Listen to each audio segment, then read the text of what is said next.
Welcome to Real Talk with Reginald D. I'm your host, Reginald D. On today's episode, I have Tiffany Owen. She's an author, a life coach, a mindset and fitness coach, and founder of T.O. Fitness. Welcome to the show, Tiffany. I am so excited to be here. This is awesome. I'm honored that you've had me on. Thank you. Thank you so much. Thank you. So what inspired you to start T.O. Fitness? Before I dive into that, I think it's important to remind listeners to give your podcast a review and share it, because I know you're on a mission like me to help people and to get this out. People forget they listen to what we're doing and they forget to like and share and all the things, which helps us help more people. So I always like to remind listeners to do that before I dive into talking about me. All right. So you can spread Reginald's mission. Now, what was your question again? So what inspired you to start T.O. Fitness? Okay. You're going to have to bear with me because I get really excited when I talk about this. I've been in fitness for over 20 years. I'm a wife, I'm a mother of 4. But the woman that you're talking to today is not the same woman I was 2 years ago. 2 years ago, a little over 2 years ago, I tried to kill myself for the 4th time. And even though I looked like I had it all together, I was coaching thousands of people, helping people. I had some unresolved trauma and a drinking problem that led me to try to take my own life. And hitting bottom was the best thing that could have ever happened to me. And to go back to your question of why did I start this, God saved me and allowed me to go through some things that now my pain is my purpose. And fitness is just one of the tools that I use in my holistic approach to helping people or empowering others to be radically transformed into the person that God created them to be.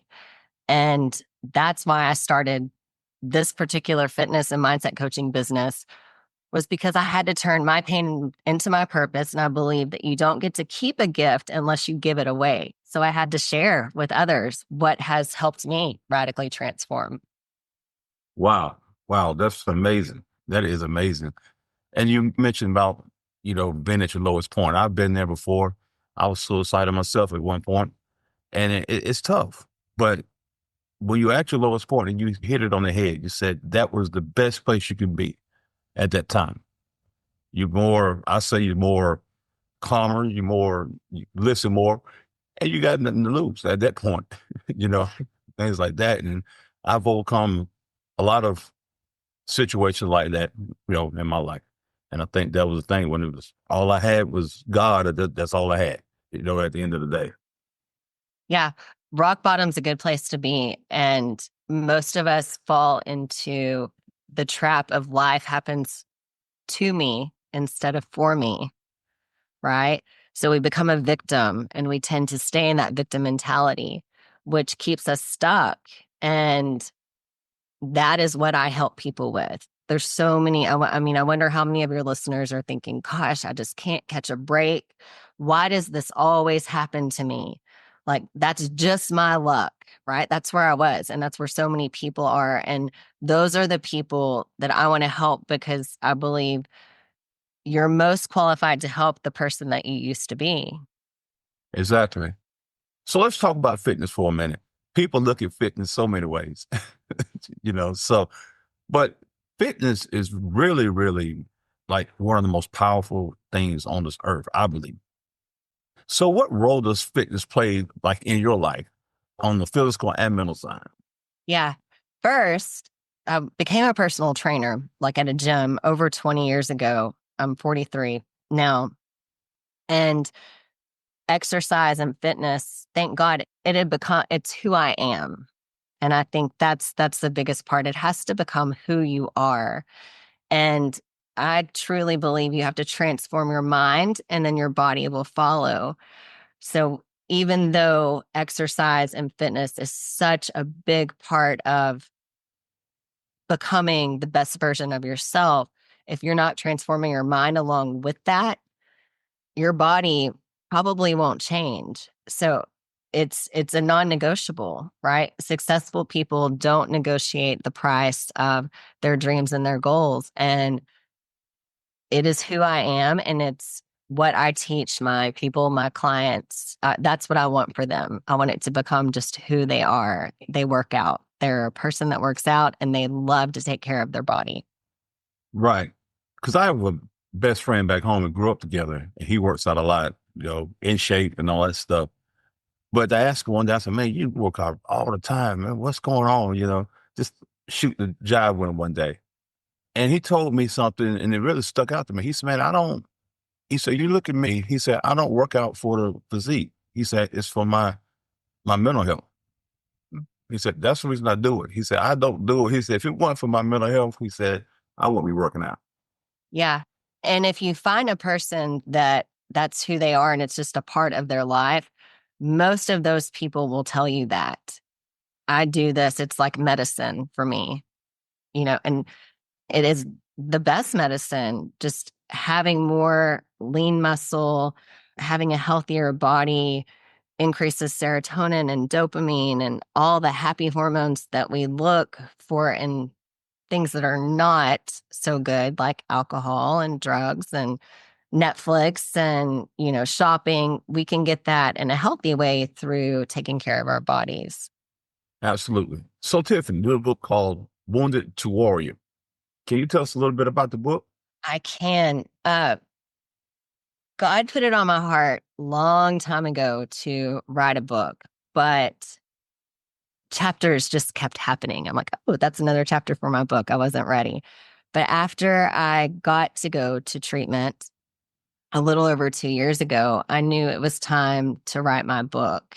And Wounded to Warrior, the subtitle is How to Participate in Your Own Rescue. So it's my testimony, but it's solution based. So it's personal development with my story to inspire those who are struggling. And my story includes PTSD, sexual abuse, physical abuse. I was married 4 times by the time I was 29. Um, Prescription pill abuse, alcohol addiction, mental health struggles. I found out my dad wasn't my real dad when I was 29. I was conceived by an anonymous sperm donor from a sperm bank. Again, things just kept happening to me, right? So I've been through just about everything that you can imagine. And I wrote the book not just for my own healing, but to inspire those that are struggling in silence that there is hope. So it's solution based. All the tools that I use with my coaching, the mindset coaching, they're in my book. And when someone reads it, they will finish feeling equipped to dig themselves out of the hole that they may be in. It's things, and I can tell with you, is that your life and your testimony is powerful. It's something that God's going to use, that has been using to break barriers and things like that. Because, it's nothing like somebody who's walked through it, has been through it. I mean, you can talk to me all day about being a millionaire if you've never been one. I'm not going to really listen to you, but that's amazing. That's amazing. So, what mental roadblocks do you see most of the time with clients and people you're training and coaching and things like that?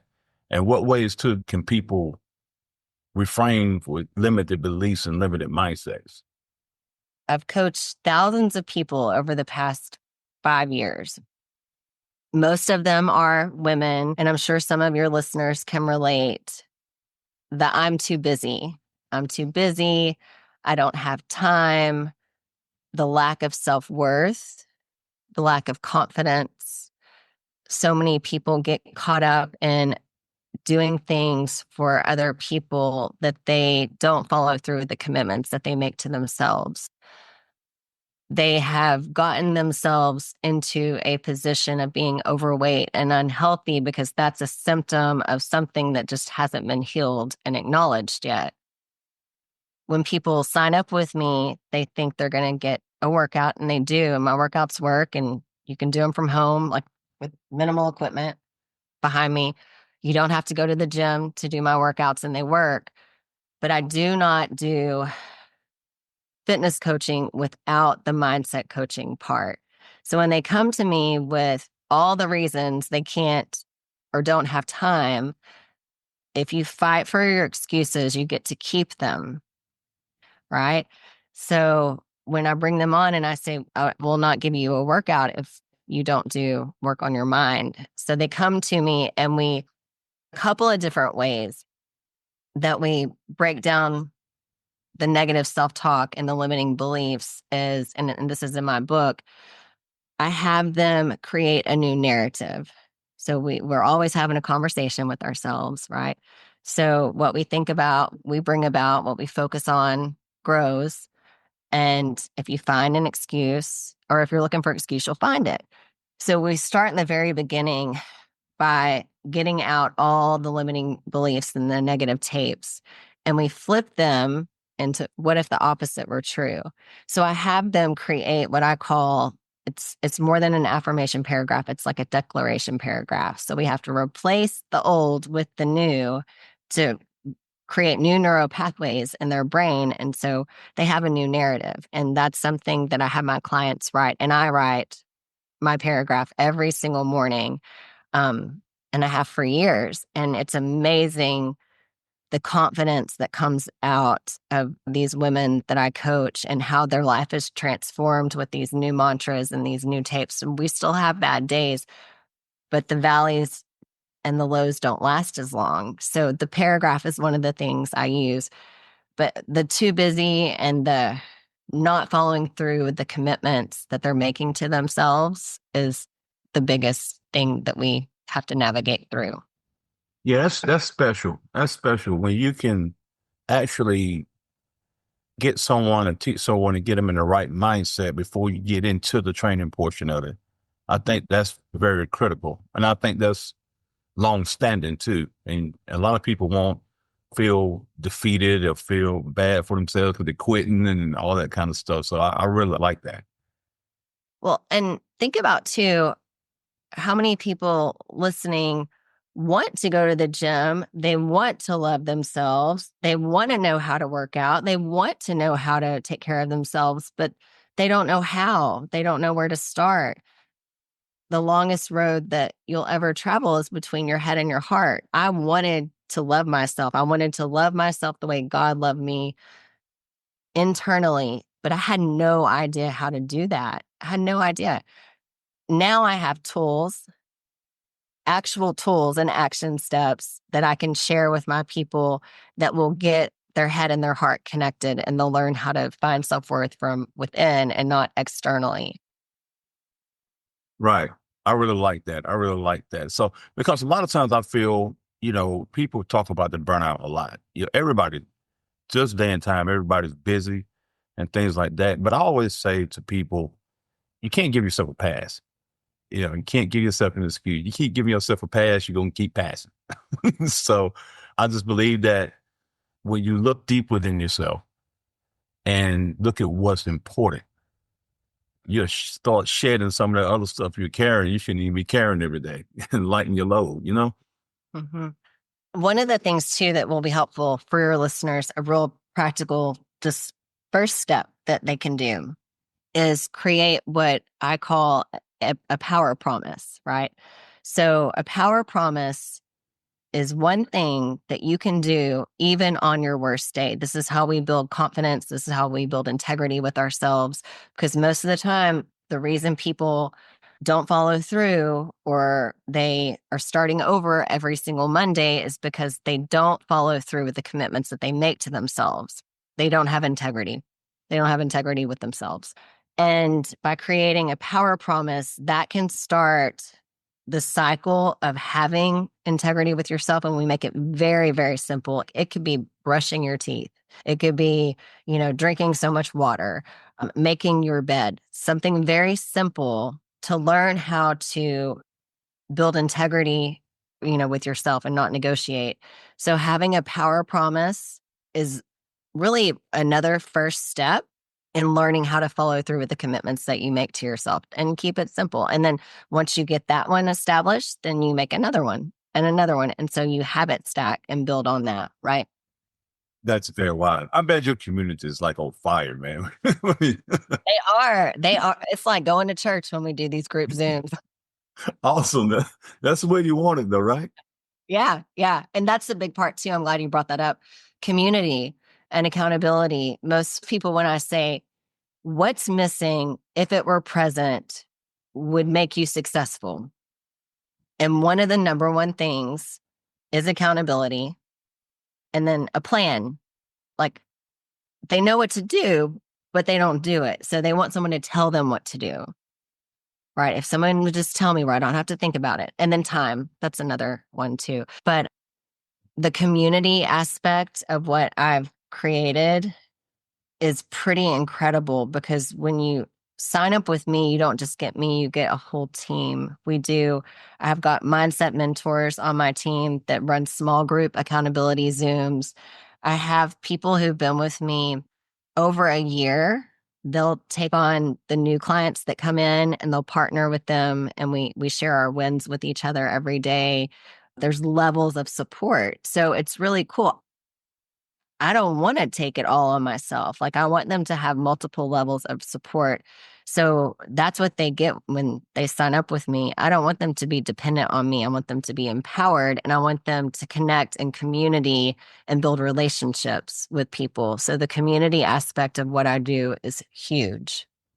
Yeah, I believe that a real leader and somebody who takes on a responsibility that God has given someone such as yourself understands that you have to empower people to go to the next level. It's not just you carrying the whole the whole thing.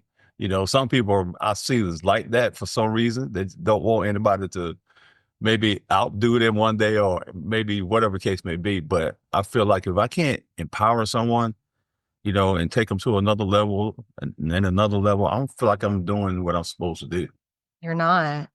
Yeah. And I think in the beginning, not I think I know, I was guilty of this because it was making me feel good to rescue people. And rescuing someone is not empowering them. And I fell into that trap thinking, well, I'm helping this person. So I've got to answer their text immediately. I need to, be there all the time. Well, I have 4 kids and I'm only one person and I have a husband that is very important to me. But I was trying, and that's what kind of led to my breakdown in my coaching before, because I was trying to be the savior to everyone, which my payoff was it was making me feel good about myself. So I had to give up that control and ask myself, well, my mission is to empower others to be radically transformed into the person that God created them to be. What does empower mean? Empower means that they are doing it on their own. They don't need me. That's what I want. I want this to become who they are and them have the tools, but I'm going to give that's why I say, I'm like, I'm going to give you the keys, but you have to drive the car. But I was definitely guilty of that before. Exactly. I was the same way years ago, and I just call it taking on projects. I'm just taking on projects with people. And it's like, man, and I got, like you, burnt out. I mean, it was crazy. And I never thought about it. I used to hear people say, I'm burnt out or I'm this. And when I think about someone being burnt out, I'm thinking about me being raised with a single parent, single mom, and she working 3 jobs, going to college and playing for 7 choirs in the church at the same time. Yeah. I saw her get burnt out one day. Yeah. That's Yeah, but tired. right, it's tired. But like I said, you can mentally get burnt out, like you say, taking on all these I call projects and things like that, instead of saying, "Hey, let me empower this person to get done what they need to get done in their life." You can give them the keys, but they got to drive the car, right? I like Yeah. that. Yeah. Yeah. I love what Wayne Dyer says. He says, we all have to take responsibility for everything in our life. And I talk about that in my book, and it can be kind of controversial. Like we have a part in everything. And even as a victim, I had to own my part in every situation to get my power back. So, what Wayne Dyer says is responsibility means to respond with ability. When you change the way you look at things, the things you look at change. I'm not giving the people who abuse me a pass, but if I can take responsibility for my part, like I shouldn't have been blacked out drunk, maybe, you know, that was part of me getting raped, right? Not giving them up. And that I can really make some women really mad. But if you look at what I'm trying to do, I get my power back if I can say what my part was. It's kind of going in a little bit of a different direction, but I just feel like I need to share that, right? Um, so I had to take responsibility for spoon feeding people, which was not doing them any good. But in my heart, I really thought I was rescuing them, but I wasn't because I was not equipping them. And I think it's real important when you think about this and picking back on what you just said.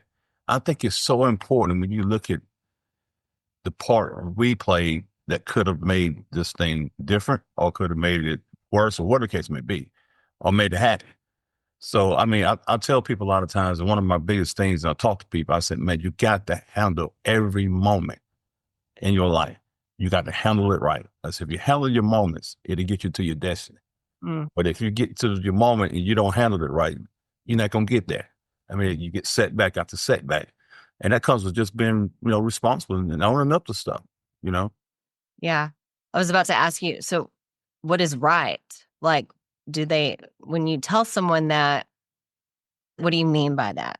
Just because I want to get your feet, I know what you mean, but I just want you to define that. Like, you have to do like right. What do you mean? Right. So a moment can be good or bad. I tell people you have to make the best decisions in that moment, whatever comes your way. That's the only way. Because once you make the best decision you can make in that moment, 9 times out of 10 is going to get you through the moment. Hmm. You know, I feel like a lot of people, and a lot of people I've actually led and things like that, that I couldn't get the knee jerk reaction kind of thing out of them. They were so emotional. And I was like, no, man, no, we as leaders, we can't be like this. We got all these people we lead. You got to tighten up. You got to understand, okay, this is the moment we're in. You come to me with something. What are we doing? Hmm. Bring Got it. solutions. Yep. Don't just talk about it and dwell in it. What's the solution, man? We got to move on. Yeah.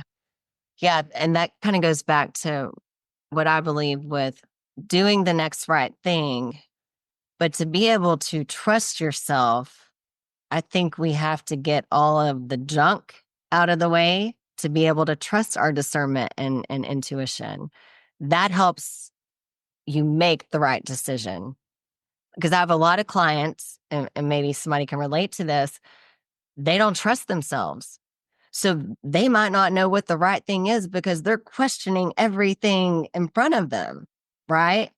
And then they research everything because they haven't learned how to like trust the Holy Spirit, the voice inside of them. But I think that comes with taking care of your body, taking care of your mind. What goes in comes out. You can't give away what you don't have. Not drinking, not using drugs, not abusing anything. When we clean that up, then it's easier to do the right thing. Would you agree? Oh yeah, most definitely. Because if you have so much stuff inside of you, you can pull from anything inside of you. When you get, like you say, the junk out of the way, you can't pull from it because it's not there. Mm. All you got is the good things that you have. But you said one of the critical things, and I operate on this, so the Holy Spirit. Mhm. People sometimes look at me like, man, something happened, and you just say, do this, do that. And it's like, then I said, man, I just have a discernment. I ask God to guide me, every day before I walk out my door. I mean, pray protection over my family, and then I'm on my way. So I trust the Holy Spirit within me. So when I make a decision, 9 times out of 10, it's going to be probably the best decision. And I always tell people, they say, well, you know, I feel like success is part of your spiritual well-being and you're thinking of God's word. If it don't line up with the Bible, I don't do it. It's back to what define right. You Right. have a moral compass and a biblical worldview. Right. Exactly. Mhm. Exactly. So Yeah. that's just the way I look at things like that. I think it's more safer that way. And I think you'll get a better outcome that way. Yeah. Yeah. And if you don't have a peace, don't do it. I've learned that, right? Like, and guilt is not from God. Any kind of anxious feeling, that's not from God. And that discernment is a muscle that gets stronger over time as you listen to the prompting of the Holy Spirit and you're obedient. Yes, exactly. It grows. It does. It really does. And I tell people sometimes the best decision you can make is don't make a decision. A lot of things just works itself out. God just let it work itself out. And it takes a lot of anxiety away, because think about how many people just trying to deal with this and deal with that. And sometimes I'm playing, just let it go. Just let it go. Move on to something else. Yeah, Mhm. yeah, yeah. Yeah, we're definitely on the same page with that. We have a kind of a saying in my little group, let them, like when you're dealing with people, like let them, just let them, right? We don't have to fix everything, control everything. And I believe everything always works out for me and everything's perfect. But and when I live like that, I can let things go. Exactly. Exactly. So Tiffany, let me ask you this, because you're probably a little like me, I think. Do you ever get people that tell you that you just hard and you push them too hard or you too tough? So I love it. I love that you asked that question. I really try to first make people feel seen, valued, heard before we get into the hard. Then they're more receptive to receiving what I say. And my vulnerability builds trust. So I'm super vulnerable. I wrote a book about everything. I share everything. I share my struggles with my people. And the hard doesn't seem so hard because they know it's out of love. But that's what they paid me for. They didn't pay me to be their best friend. Like I'm calling them out in love. So, yes, but I try to set them up in such a way that they receive it and it motivates them. It doesn't shut them down. Right. You got to tell them the truth because they don't need a coach or someone like you or whatever if they can just keep doing what the world wants them to. We need to be called out and our feet put to the fire, right? So we're not doing anybody any favors if we don't. Right. That's the thing about it. And it's good that you said what you said, because when you set that standard or when you get somebody that you're coaching, you get them in a place where they're comfortable with you, but then they understand that, hey, this thing's it's going to get tough. It's going to be times it's going to be tough, but you understand where my heart is at, Yes. before we even start, where my Yep. heart is at. My heart is helping you to be a better you. And this is where we're going. And this is the route it's going to take. Yeah. And if they can't receive that, then they're just not ready yet. Or I may not be the coach for them. And that's okay too. Yeah, it is. And I'm glad you said that, because sometimes I'll tell people, I'm just probably not the one for them.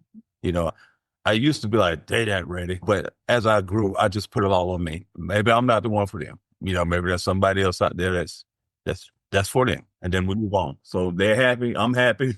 Everybody's good. Well, and I think it doesn't bother me like I used to when a client may get upset or they don't like my style. I go back to rejection is God's protection. Rejection is God's protection. So my fear of abandonment was so huge and consumed me my entire life. When I would lose a client or say someone that's listening, they're going through a divorce or a friend is not their friend anymore, or maybe they've lost a job. If I can circle back now and say rejection is God's protection, I know there's a reason that person or thing is not in my life if I live by that principle. And it doesn't mean I don't get my feelings hurt, but if I can quickly go to that, it really helps me move forward and not take it personal because it's not always about us. That's the thing. Yep, exactly. He was talking about the rejection part of things. When I was growing up, my father wasn't in my life. I think my mom and dad, they reunited when I was 30 years old. I'm 52 years old now, and they've been married since. But my father wasn't in my life. And my grandfather was the one that kind of mentored me. Mhm. And because of him mentoring me, he's a pastor. He owned his own convenience store. He built his own churches and all that stuff. And because the way he mentored me, it guided me all through my life to where I am today, you know. And I heard somebody say this one time in church, actually, on Father's Day. And like I said, I was going through resentment with my father. Like, man, this say, we don't want to be in my life. Let's do this and this, da da da da, And the pastor said on Father's Day, he said, do not be upset with your father and hold grudges with your father because he's not in your life. He said, maybe it was God's plan for him not to be in your life. And he probably did more harm than good in your life. That's why the person in your life is in your life right now, the one who's mentoring you. Mm-hmm. And then after he said that, and then I looked over my life and how my grandfather raised me and taught me this and taught me manhood and stuff like that. I said, wow, that's right. So I got out of my little pity party. Yeah, I love that. I just felt the Holy Spirit when you said that, because that goes back to framing your life in such a way that life happens for me, not to me. Because that's your story, and you can frame it how you can stay in the resentment and the anger, or you can be like, man, I am so grateful that happened because I had this amazing grandfather that walked with me, that if my dad was there, that wouldn't have happened. Right? How cool is that? Exactly. So Tiffany, let me ask you this. I'm gonna talk to some leaders real quick, right? Who's listening? I know we could just talk forever.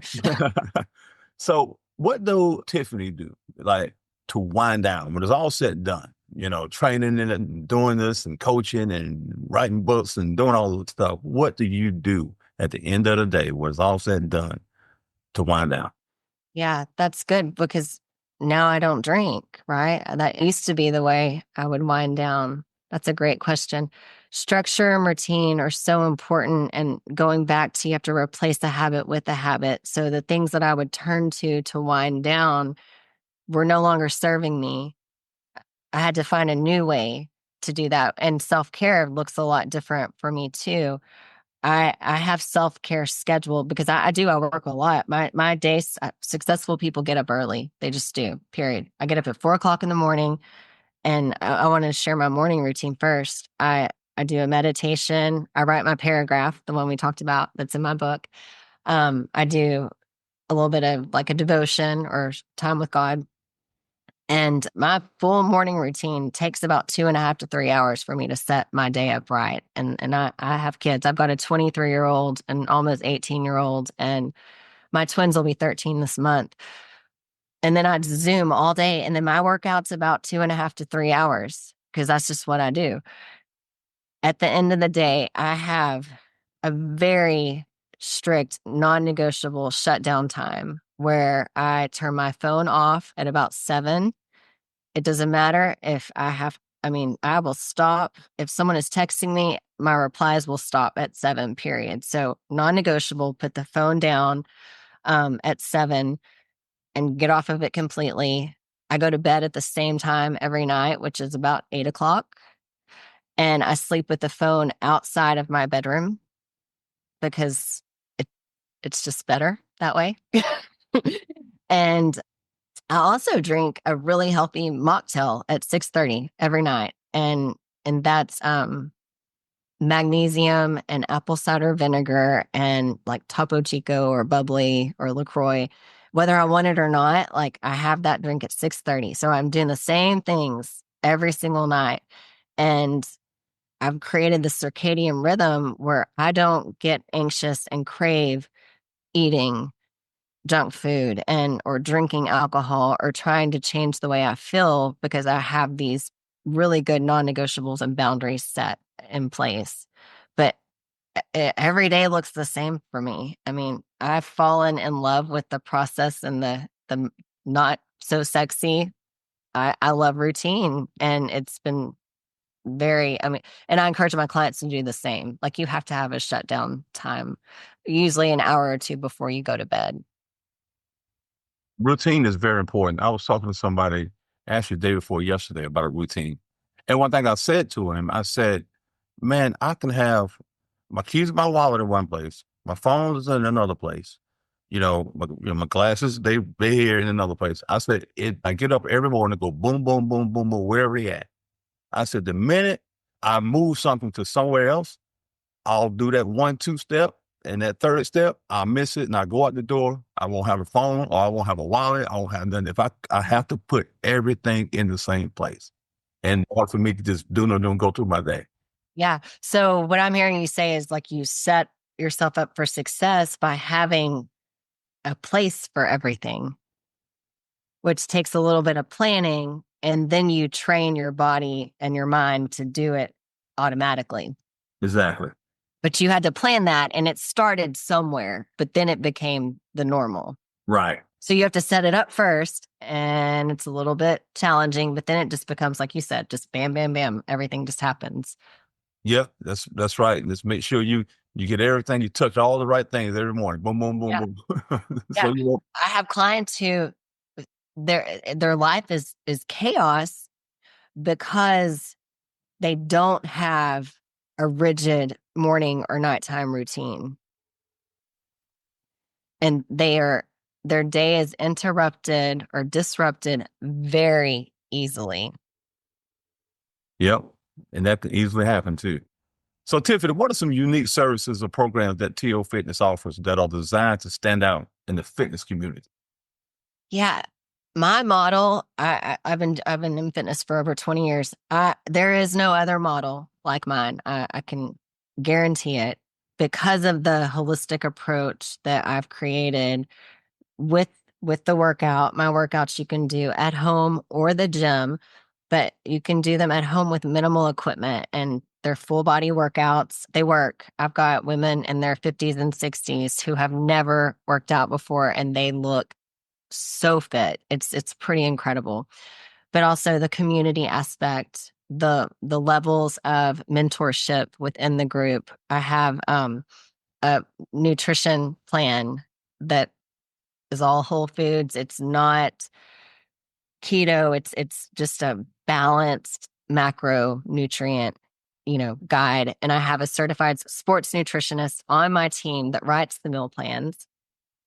And like I said, we have community and then the one-on-one mindset Zooms. So there's not many trainers that also do life coaching with you. And when you sign up with me, you get all of that. So it's like a one-stop shop for everything. Got it. Got it. That's awesome. That's awesome. So let's talk about this. What is one of the biggest misconceptions about fitness that people have? That's a tough question for me because it's who I am. And so it's good for me to think about the person who that's not who they are. That if you've never worked out, like I'll never look fit. I'll never have that body, especially with women after a certain age. I'm pre or postmenopausal, so I'm never gonna have the body that I used to have. That's not true. It can be done with the right guidance, nutrition, and workout plan. It absolutely can be done. And that's where I was saying I've got clients who have never worked out before in their 50s and they look just as muscular as me. It's pretty incredible. So, any age you can start. You do not have to have a background of working out, and your body can transform at any age. It really can. And I think that's the biggest thing about it. That I think a lot of people out here that when the older they get, man, like, man, this is it. This is it. And I see people that's like 65, man, look like a football player or whatever the Yes. case may be, Yeah. Yeah. great shape and things like It's, that. It's just, I say you have to get the, I always tell people, I believe you just have to get the right teaching, mhm. coaching like you do. Yeah, that's the guidance. Yeah, Mhm. the right workout for you. There's not a one size fits all approach. Right, Like how I would train a guy is not going to be how I would train a 60-year-old woman. right. So finding someone that's knowledgeable for all body types and stages of life, that's really hard to find too. And I'm really good at that. That's awesome. That's awesome. So for someone just starting their fitness journey, what advice would you give them to stay consistent and motivated? To follow you? Yeah, definitely follow me. Yeah. You know what, too, before we finish, I'm going to give your listeners a free gift. I'll circle back to that. Just starting, number one, but going back to having integrity with yourself and not negotiating with yourself, create a power promise. if that means just putting your tennis shoes on and driving to the gym, and maybe you do that for a couple of weeks. You don't even go in. Maybe you just drive there. The book Atomic Habits is amazing. James Clear. He says every action you take is a vote for the person that you want to become. And he talks about little bitty steps to work towards the ultimate goal. And that may mean just getting in the habit of driving to the gym. Then maybe you just go in for 5 minutes. And then maybe it's 10 minutes. So little baby steps. But if you create your power promise, make sure it's something that you can do even on your worst day, because this is how we're going to build confidence and integrity with ourselves, which then self-discipline is also a form of self-love. Yes. Yeah. So just start, and every little bit matters. I have a lot of people who are, I'm all or nothing. You gotta stop saying that. Stop putting labels on yourself like all or nothing. I'm a perfectionist, because that is the quickest way for your brain to find evidence for that, and it will just shut it down. So then you won't do it, because if you can't do it perfect, then you won't do it. Right. Exactly. That was very on point. Because I always hear people say, "Man, it's all or nothing. It's all or nothing." I'm like, and you just hit that. You said something. Next time somebody tell me that, So then we say, okay, well, what if the opposite were true? What does that look like? Because we tell people, stop calling yourself all or nothing. So what do you call yourself? So what's the opposite of all or nothing? And for me, that might mean something different than it does for you. And define what the opposite is. So then you can start declaring that over yourself. right? Exactly. Exactly. So, lastly, your life is a testimony, and I encourage everybody to follow you. Go get your book, Wounded to Warrior. What would you tell somebody, Tiffany, that has all these life challenges and things they can't get past mentally in life, and things that hurt them, and they still feel down on themselves? How can they overcome those situations? First, you can't change or heal what you don't acknowledge. And then taking responsibility for your part in everything with the intent that you're going to get your power back. And you have to participate in your own rescue. No one is going to dig you out of that hole but you. You have to participate in your own rescue. Stop waiting for people to save you. God will give you lifeboats. Are you getting in the boat? Right? That's a big one. But the taking responsibility and owning your part is the first step in change. And really think about what you're thinking about. Think about what you're thinking about. So you get what you think about, whether you want it or not. If you are thinking about what you don't want, you will get more of what you don't want. And that's me. That's who I was. I was thinking of all the things I didn't want to happen to me anymore. And I got more of it. So be intentional about what you are thinking about. And if you are thinking about what you don't want, think about what you do want and really try to focus on that. It's work, but it works. As long as it works, as long as it works. So, Tiffany, how can people follow you and find you and get your book? Okay. First, can I give your audience a free gift? Can I give them? Okay. So you really over deliver for I'm a follower. I follow you now and I love all your content. And so you have inspired me to over deliver too. I don't ever give anything away for free, but um but I want to, because I know not everyone can, sign up with a coach or whatever. This gift is for anybody just needing to just get started, or wondering what does a holistic approach to health and fitness look like. So my gift is one full body workout that you can do anywhere. Men or women can do my workouts, and my husband can attest to that.